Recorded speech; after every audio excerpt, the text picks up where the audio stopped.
So, good afternoon. Thank you. Actually, we're very, very excited and happy that you decided to join us today. It was just, as Vince was saying, it was just born out of like really wanting to have an open discussion. Hindi yung tipong just the very glossy, sugar-coated type of like discussions on social entrepreneurship.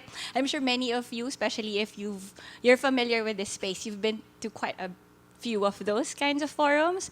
And on the one hand, they serve a really good purpose, which is to encourage a lot of people to get into social entrepreneurship and to really embolden more young people to take the path that is less traveled. But at the same time, we also wanted to give you a realistic view and also kind of share some of the learnings that we've gone through. I think our collective experience on average has been almost like more than a decade. So we celebrated our 11th year. I think Reese and I were in the same year as well. So this is really born out of wanting to maybe mitigate some of the pain that we have gone through for you guys so that you can learn from our experience. They say that, the wise person learns from their experience, but the wiser person learns from other people's experience. So that's what we wanted to do today. So just very briefly, I wanted to share with you. So in the beginning, as with all social entrepreneurs, I don't think you're going to be a social entrepreneur if you weren't very optimistic. This was our vision and mission. So it was really born out of our love for the Philippines and our belief in the Filipino people. Of course, during our time, there were a lot of people who were already losing hope. They were saying that, the problems that we face today were essentially the same as the problems that we faced 11, 12 years ago. But the thing was, we had hope. We had a lot of hope. And we weren't resigned to the state of things. And coming from Ateneo, I think that was one of the best things also from graduating from this college was that we were given the idea, I don't know if it was warranted or not, that, once we graduate and once we have distilled everything that we've learned here, we had in us what it takes to really change things and do things in a different way. And so I guess it was with that optimism that we started Human Nature. It's not exclusive to Ateneo because my co-founder is from LaSalle. And our third co-founder didn't even finish high school. So I guess it's just the common thing was really hope. And I hope that's the one thing that we keep burning, that we keep alive. One of my favorite phrases, I actually signed my name in quite a few letters with this. It's called With Resolute Hope. So it's hope, but with, there's a kind of fierceness and determination that kahit anong mangyari, even if I have to hold in a storm, hawakan ko lahat ng hawakan ko, we will still continue to hope and not give up on our country. We can rest, we can take a break, but hopefully we never give up, diba? Because of this vision, this was in 2008. We started with just the three of us. We started in our house. So the first people who helped us out to fill bottles, to sticker our products were friends and family. So it's like bootstrapping all the way. From 3 people and unemployed family members, we're now at 570 employees as of end of last year. I still have to get the numbers from this year. And we ended our fiscal year of 2018 with 536 million in gross sales. So that's how it's grown in the last 11 years. But what has really guided us throughout that whole journey were these values, which I don't think is also coming just from us, but really it was an ode to all things that were great about being Filipino. You can see there familiar terms like bayanihan, padugo, faith in action, which are all very, resonant with what it means to be Filipino when we're at our best, when we're not like tearing each other down, right? And we wanted to focus on those things. And it really served us well because these are the same values that has kept us together. It's the same values that have rallied our people through the difficult times. Coming from that very high, idealistic, hopeful place, we also had to have a good look at what we were trying to address, which was poverty. A lot of slums. We all came from Gawad Galing and the three co-founders, so we were familiar with people living in slums and how many of our countrymen, despite holding down jobs, still live in undignified conditions. And no matter how hard we work, no matter how early we rise up, no matter how long our commute, our take-home pay is still not enough to really, get us out of just survival mode. There was still hunger, and one of the biggest concerns also was not even poor, but almost no access to healthcare. I mean, now even when you're middle class, even when you have a job, if somebody is in your family or you are stricken with a major illness, that can easily wipe out your entire life savings in just a matter of a week. Right? You can easily be in debt by millions of pesos if you're in intensive care or if you get cancer and all of those things. And we just don't have safety nets right now. That's why people say bawal magkasakit. You can't even afford to get sick because we really don't have those safety nets. So looking at these problems, we really wanted to address them by retooling our business into such a way wherein we can be that safety net. If we don't see it because it's not adequate or perhaps our government structure is not yet, developed in the sense that we are given those safety nets to really reach our full potential, we were thinking, why not use the profits that you get from business to actually provide those safety nets? So when we were trying to come up with, the employment arrangements for our first team members in human nature, these were the core benefits that we really focused on. So living wages, regularization, a no firing policy once you're regularized, work incentives that can add up to your basics, and access to private healthcare. Because those are the really important things for us. I mean, and also in terms of in conversation with our people. Because when they would try to get a salary advance, parang it was just, salary and they wanted to get a salary advance again, it's not for frivolous things mostly. It's really for medical expenses. So that's one of the things that we wanted to address through selling shampoo and moisturizers. So basically, our industry was quite accidental in the sense that out of all of the industries that we were in, Camille and I, this is what we knew. This is because we were just consumers. It's not even so much that I was an alumni of Procter & Gamble or Unilever, but it really just came from the fact that I use shampoo every day. I hope, diba? I use a lot of these toiletries. And then I was just thinking that, there will always be a need for these kinds of products. So people will always want to buy them. And so this seemed like a great industry to be in if we wanted to fund all of these things. So it was just a very simple decision on how we made those things.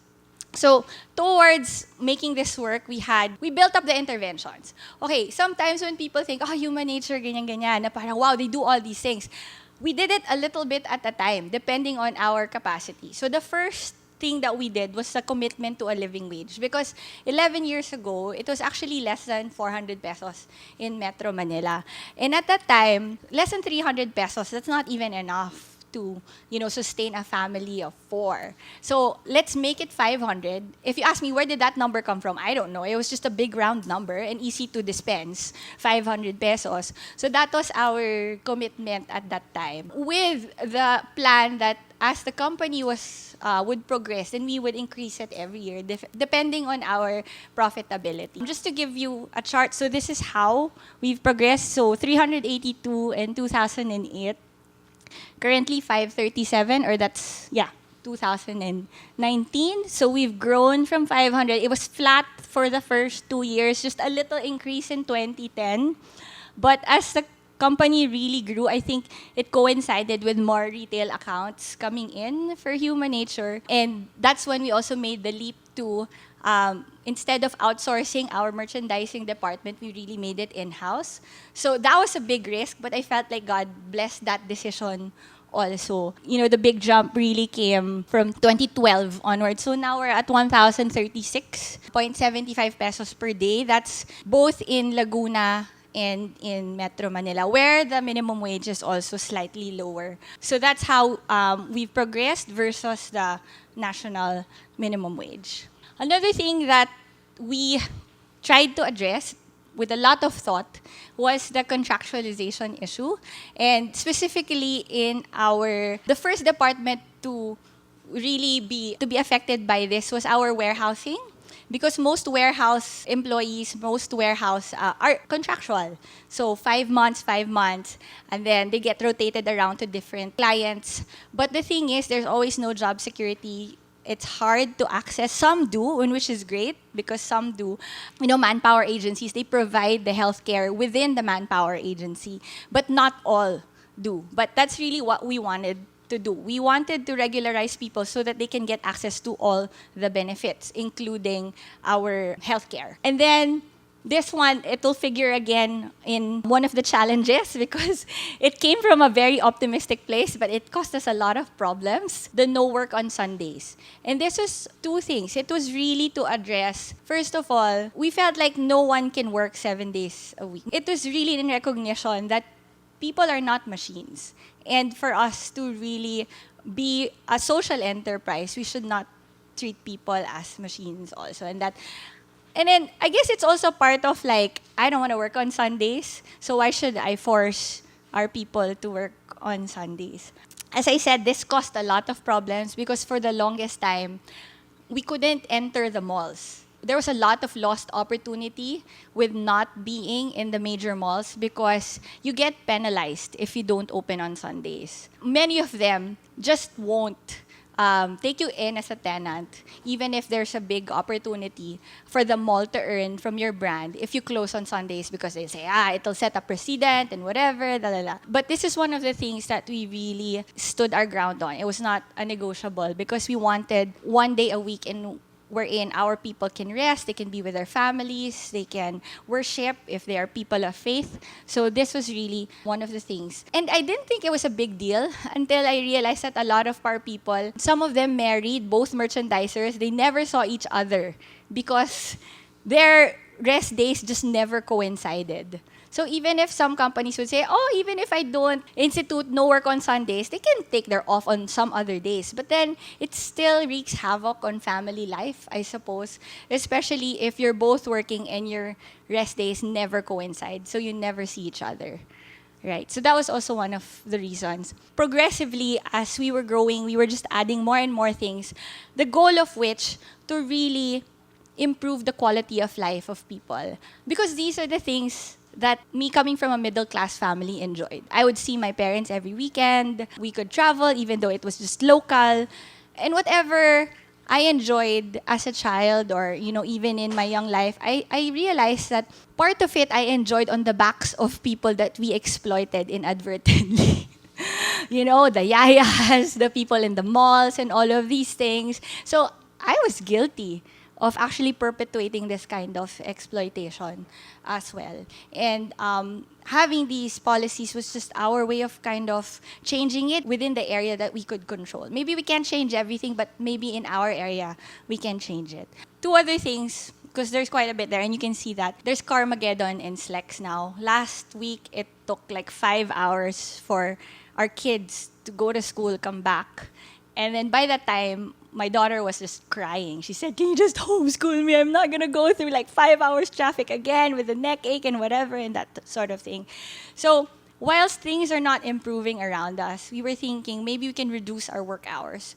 So just this year, 3 months ago, we experimented with a 6.5 by 5 work day, or there's an option for 8 hours by 4 as well, just so people can get home at a decent time and really be refreshed for the following day. There's still some problems to this. Costs have skyrocketed. And I think we're going to do it for certain periods of time and not during peak season. So we're entering peak season again. So we're going back to our usual programming, 8 hours by 5. But at least we don't have to do it all throughout the year. There are times of the year when they can actually get home at a decent time.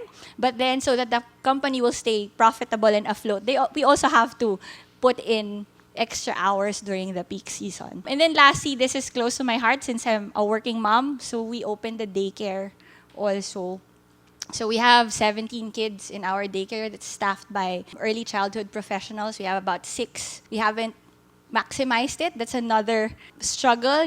Sometimes we think that we have the solutions, but then there are other challenges that it's our people who will tell us what the challenges are, why they're not accessing these kinds of benefits and that sort of thing. So we have to fight that kind of, I know all the solutions, and really be in conversation with a lot of them. But that's really worked wonders for the working parents, not just the moms, but even the dads. There are a lot of single dads also in our organization. Survival challenges. Ito na. Ideal versus reality. Vision versus results. So when we started, our main thing was help the farmers. We wanted to really buy at, fair trade prices and all of these things.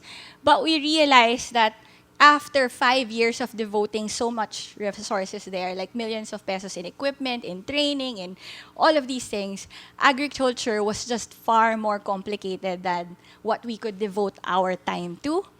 And we realized that where we were bearing a lot of fruit in was in changing the lives of the working poor. And so we shifted gears and really focused on improving the lives of our workers, improving the lives of, people who are still in the informal sector. And there is so much in the informal sector. Now, you can be recognized as part of the statistic that you're not unemployed, but you're still in poverty. Right? So that's where we really focused our efforts. We're still trying to help the farmers, but in terms of really devoting resources, it's really in transforming the workplace now. And I guess it's that self-awareness that we always have to do, and also not to be so in love with our original intentions na, okay, I have to help the farmers even if I drive the company down and, like really deplete all of our resources. But if you're not seeing the fruits, if you're not seeing the results there, then maybe it's, a signal to devote your time and your energy where you can see the fruits more immediately. So, and don't be afraid to change your scope based on where you're seeing the most good. And then the second one, it's all up to me, but is it really? I think Vince also touched up on this. We want to bust this myth about the social entrepreneur having all of the, innovations, the solutions, and, I have this great solution that's going to fix poverty in the Philippines. Well, it sure didn't help the poverty of the farmers. So, and we just have to really be honest when it doesn't. But at the same time, as Vin said, we need to seek help from mentors, need to seek help from other organizations who have gone before us, and not see ourselves as the lone wolf or the answer to all of the problems. All of us are people. We need help, we need encouragement, we need support, and I guess this is why we're having this forum as well. Next, capital, cash flow. Ayan. That's the tricky part. And it's really difficult because, especially in the Philippines, si Anna was saying, the banking system is, what's your term? I loved it. Archaic. It's so archaic. And a lot of people have asked me, parang, what is it that most social enterprises need to thrive? Sabi ko, it's not just social entrepreneurs. If you just fix the ease of doing business and efficiencies in setting up new enterprises, you're not just going to help social enterprises, you're going to help everybody. Because just to get started, to get your business permit, to get your BIR receipts and everything, filing is just such a pain, right? That's why one of our first hires was an accountant from UP. For some reason, that was not throwing shade at Ateneo. It's just that wala kasing nag-apply. Wala nag-apply from Ateneo. But that was really a major help for us. And when you look for someone to help you with your finances, don't just look for competence. Look for integrity. Because we've had interviews before for accounting positions, and you were saying, so how do you create your books? And ang sagot sa amin, how many books do you want? You mean just for the company or the one that I submit to BIR? So I think it's very important na if we really are to change the way things are being done, that we also start with integrity in ourselves. We expect so much integrity from the poor. We so expect so much integrity from, the government. But sometimes we have our own blind spots, and it's really important that we recognize those. And then I put it here: accepting money is like getting married. Pray and discern wisely. Ayan. So, I think I was 13 or 14 when I realized I wanted to get married. I didn't know to whom. I didn't know to whom at that time, but I think when I was 13, I was already praying, Lord, wherever he is in the world, can you prepare him and prepare his heart for me? Because I'm a handful. No, joke. But, so I was praying when I was 13. I met my husband when I was 23. So that's 10 years. 10 years of praying. So, I'm not saying you pray for 10 years before you accept an investor, but I'm just saying that it takes that kind of intentionality, that kind of discernment, and that kind of consultation. Because before I got married, he had to ask permission from my parents, he had to ask permission from my ninongs and my ninangs and whatever. And then, mahirap talaga. But the same when, somebody is so enamored, especially with social enterprises, especially if you have such a great idea, you have such a great organization, you will have a lot of suitors. But it's okay to say no. And you don't have to feel embarrassed if you feel like, they check maybe 9 out of the 10 boxes, but maybe that one box was your non-negotiable, right?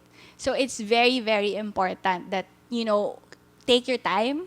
Don't rush into it, because just like marriage, is very difficult to get out of, an arrangement where, you've already got an investment. Next, and I don't claim that this is my strength, but I'm just so happy that there are 3 of us doing this. So my husband Dylan, he's the one. He's really the guardian for our costs.